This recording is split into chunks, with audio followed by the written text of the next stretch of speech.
face aux vulnérabilités croissantes et aux enjeux de maîtrise technologique. La rencontre d'aujourd'hui s'inscrit dans la continuité d'une dynamique ambitieuse lancée par Monsieur le ministre de l'Équipement et de l'Eau en juillet 2023 à Rabat, avec pour objectif de construire une vision opérationnelle et intégrée de renforcement des capacités nationales en matière de technologie et d'ingénierie autour d'un pôle technologique d'excellence, levier stratégique de souveraineté technologique nationale. Qu'enfin nous le réalisons. Et dans ce cadre-là, je tiens à rappeler que ce pôle technologique s'inscrit dans le cadre d'un objectif majeur, une ambition et des orientations fortes qui ont été fixées par le souverain et qui visent essentiellement donc à rappeler, comme ça a été fait au niveau du discours de Samuel Séjouroi adressé au Parlement le 8 octobre 2021, de faire en sorte à ce qu'on puisse renforcer la souveraineté nationale. Et la souveraineté nationale dans toutes ses dimensions. La dimension donc technologique s'inscrit évidemment dans ce cadre-là, sans parler évidemment des souverainetés industrielles, souveraineté alimentaire, la souveraineté donc hydrique, la souveraineté énergétique et ainsi de suite, donc qui sont des éléments importants et qui s'inscrit finalement, et c'est ce qui a été bien précisé par le souverain, qui s'inscrit dans une logique d'interdépendance et de globalité avec ces différentes dimensions qui ont bien été donc mises en avant. Et je voudrais beaucoup insister aussi sur un point fondamental, et je parle sous l'autorité de M. le ministre. Il se trouve qu'aujourd'hui, en fait, le ministère de l'Équipement et de l'Eau exerce l'ingénierie, le bâtiment de travaux publics, l'infrastructure routière, et en fait, ces secteurs clés représentent en fait un véritable champ au niveau de ces thématiques. Et donc, l'un des points fondamentaux sur lequel je voulais mettre l'accent, c'est qu'aujourd'hui, conformément aux orientations, parce qu'aujourd'hui, nous assistons à des ruptures et à des sauts technologiques.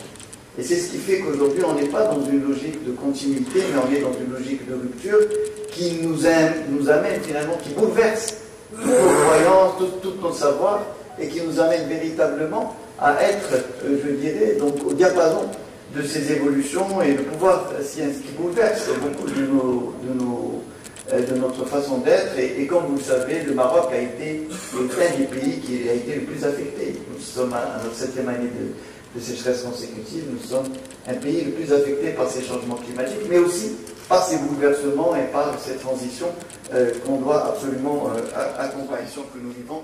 Il est important qu'on puisse s'inscrire dans 3 logiques sur lesquelles je vais mettre l'accent. 1, l'adaptation. Il faut qu'on ait la capacité de nous adapter par rapport à ces évolutions majeures qui sont en train de se faire. 2, l'anticipation. pour pouvoir nous projeter. تعطت انطلاقه ديال القطب التكنولوجي للوزاره. هذا القطب الهدف منه هو المساهمه في تقويه السياده التكنولوجيه طبقا للتوجيهات الملكيه الاسلاميه، والهدف من خلال ذلك وهو جعل المدرسه الحسنيه للاشغال العموميه هو النواه الصلبه مع المكتب ديال الدراسات والتنميه ومع كذلك المختبر الوطني في هذا الاطار، من اجل اولا تكوين المهندس اللي هو منفتح، المهندس اللي هو غيور على وطنه، المهندس القادر كذلك على الابتكار، المهندس الذي يمكن ان يسير تحولات التكنولوجيا الدوليه، وكذلك العمل على جعل ان يكون كذلك مهندس متمكن باللغه الانجليزيه بحكم ان التعليم سيكون باللغه الانجليزيه، وكذلك منفتح على المراكز الدوليه في مجال البحث وفي مجال الابتكار وفي مجال البحث العلمي التطبيقي،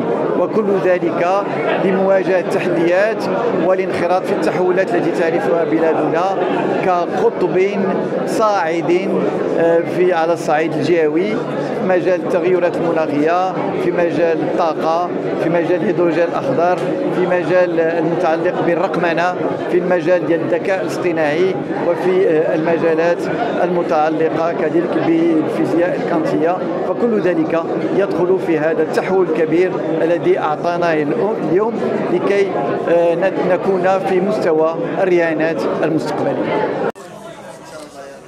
يعني لكم واحد الدور اساسي في هذا الشيء.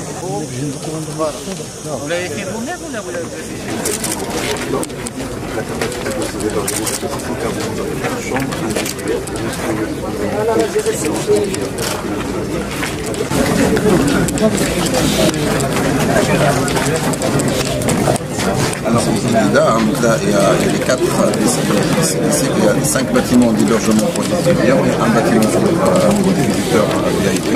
Et la tour qui est aujourd'hui proposée à 3 km. Les laboratoires de pointe dont on a parlé. La salle blanche, c'est la salle blanche officielle. Et puis nous avons justement il y a un restaurant, il y a la fondation de l'école, il y a aussi des bibliothèques, il y a des coworkers, il y a des starters, des incubateurs. Tout ceci se mettra au service justement des usagers, des étudiants pour les personnes. Elle est là. Voilà, 700 personnes qui sont là. Là, ce sont des ateliers de pratique, de travail.